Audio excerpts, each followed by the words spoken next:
Sir నమస్కారం sir. నమస్తే అండి.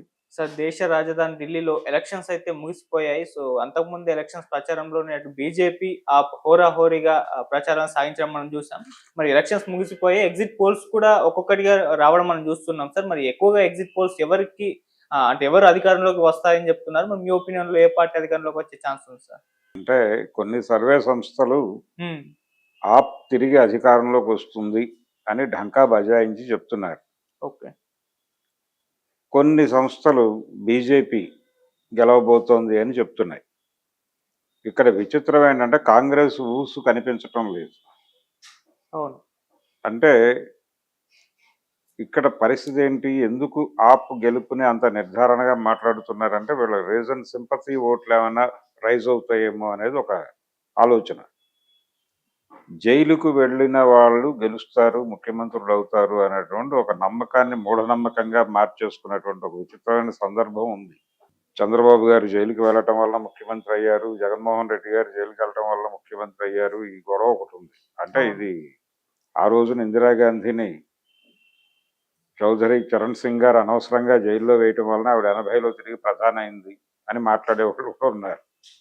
అయితే ఇక్కడ విచిత్రమైన విషయం ఏంటంటే ఆప్ అవినీతి మీద పోరాటంతో అధికారంలోకి వచ్చినటువంటి పార్టీ.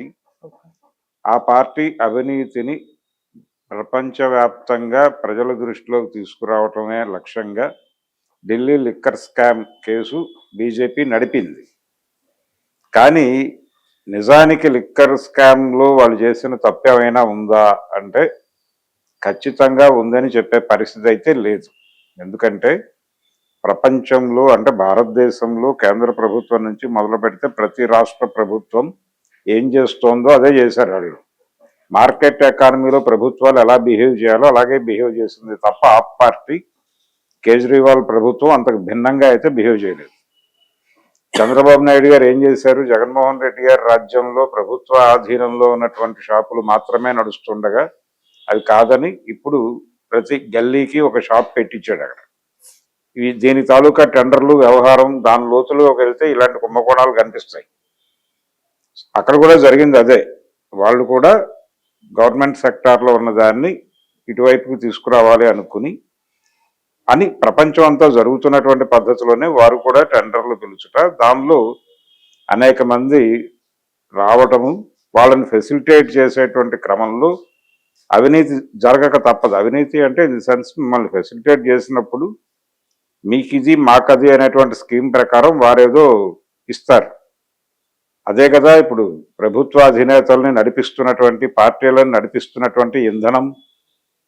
దాని మీద అంటే ఈ చట్టాలు కూడా మార్చాలి. నిజానికి మార్కెట్ ఎకానమీలోకి ప్రభుత్వాలు ప్రపంచం ప్రవేశించిన తర్వాత మార్కెట్ ఎకానమీకి అనుగుణంగా చట్టాలు ఎందుకు మార్చట్లేదంటే ఇలాంటి అవకాశం కోసం. సో వాంటెడ్గానే ఆ కేసుల్లో ఇరికించారు వాళ్ళని. వీళ్ళని మాత్రమే కాదు, కవిత గారిని ఇరికించడం కూడా ఈ ప్రోగ్రాంలో భాగమే.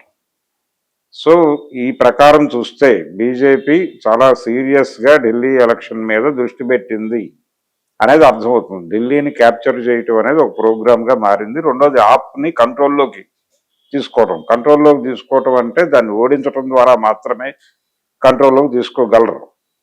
ఆ ప్రోగ్రామ్ డిజైన్ అవుతోంది అక్కడ. అందులో భాగంగానే మనకి ఆప్ ఇప్పుడు ఇండియా కూటమి నుంచి పక్కకి జరిగింది. ఈ జరగటంతో అక్కడ ట్రయాంగులర్ ఫైట్గా మారింది అది. ఈ ట్రయాంగులర్ ఫైట్ కూడా కొంత బీజేపీకి అనుకూలంగా పరిణమించేటువంటి అవకాశం ఉంది. ప్రజలు కాన్షియస్గా ఉండి ఈ స్కామ్ వెనకాల బీజేపీ హస్తం ఉంది అనే దాన్ని బలంగా గనక ప్రజలు అర్థం చేసుకుంటే ఆప్ గెలిచే ఛాన్సెస్ ఉన్నాయి. కానీ డిజైనింగ్ అలా లేదు. అంత బలంగా ఆప్ మార్కెట్ ఎకానమీలో రాజకీయాలు, కార్పొరేట్లను ఫెసిలిటేట్ చేయటమే ప్రభుత్వాలకు బాధ్యతగా మారిపోయిన టైంలో రాజకీయ వ్యాపారం ఎలా జరుగుతోంది అనే విషయాన్ని ప్రజల్లోకి వెళ్ళి మాట్లాడే పరిస్థితి లేదు. ఎన్నికల రాజకీయాల్లో ఉన్నటువంటి ఏ పార్టీకైనా ఇది సంకట సమస్య. కాబట్టి ఆ అడకత్తెరలో ఆప్ ఇరుక్కోవటం వలన ఈ ఆర్గ్యుమెంట్ని ప్రజల మనసుల్లోకి తీసుకెళ్లి బీజేపీని నేరస్తురాలిగా చూపించటంలో సాధించాల్సినటువంటి ప్రగతి సాధించలేదనే చెప్పాలి. కాబట్టి ఈ వాక్యూమ్ బీజేపీ ఎడ్జ్గా తీసుకునేటువంటి ప్రమాదం ఉంది. రెండోది అక్కడ చాలా దాదాపు 7-8 నియోజకవర్గాల్లో ముస్లిం ఓటర్ల పాపులేషన్ ఎక్కువ. దాని మీద వీళ్ళు ఆల్రెడీ చాలా దృష్టి పెట్టారు. ముస్లిం సమాజాన్ని సరెండర్ చేసుకోవడానికి బీజేపీ రకరకాల ప్రయత్నాలు చేసింది ఈ మధ్య కాలంలో. ఉదాహరణకి అంటే మైనారిటీలని బెదిరించి లొంగ తీసుకునేటువంటి ప్రయత్నంలో ఒక రకంగా విజయం సాధించింది భారతీయ జనతా పార్టీ. అక్కడ ఎంఐఎం లాంటి తన మాట వినేటువంటి గ్రూప్స్ని మొబలైజ్ చేసి అక్కడ దింపారు రంగంలోకి. అవి కొంత ఆర్గనైజ్ చేయటంతో పాటు రామజన్మభూమి వివాదం ఇదన్నీ అయిపోయిన తర్వాత అక్కడ రామ విగ్రహ ప్రతిష్ట, బాలరాముడు ప్రతిష్ట కార్యక్రమం జరుగుతుండగా ఊరూరా ఇంటింటికి అక్షింతల పంపిణీ అనే కార్యక్రమం చేశారు వారు. ఆ అక్షింతల పంపిణీ కార్యక్రమంలో తలుపు కొట్టాక తలుపు తీసిన వాడు ముస్లిం అయితే, మీరు ముస్లిం అని తెలుసండి, అయినప్పటికీ మీరు భారతీయులను భావించి వచ్చాం, శ్రీరాముడు భారతీయుల దేవుడు, హిందువుల దేవుడు, ఇలాంటి అభిప్రాయాలతో ఉండకండి అని చెప్పి వారి చేతుల్లో అక్షింతలు పెట్టే వెళ్ళారు. దీని వెనకాల స్కీమ్ ఏంటంటే ముస్లిం ఓటర్స్ని తమ వైపుకి డైవర్ట్ చేసుకోవటం అనే ప్రోగ్రాంలో భాగంగా నడిచింది ఈ కార్యక్రమం. దీంతో పాటు మైనారిటీల్లో ఒక అభద్రత కలిగించడం ద్వారా లొంగ తీసుకోగలిగాం. సరెండర్ చేసుకోవటమే ప్రోగ్రాం.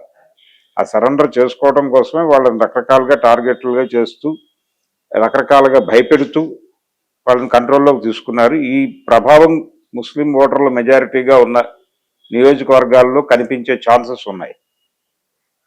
వాళ్ళకి భరోసా కల్పించి మనం ఎదుర్కొందాం, సరెండర్ కావద్దు అనే ప్రోగ్రాంతో కాంగ్రెస్ పార్టీ కానీ మరొకళ్ళు కానీ బలంగా వెళ్ళలేదు.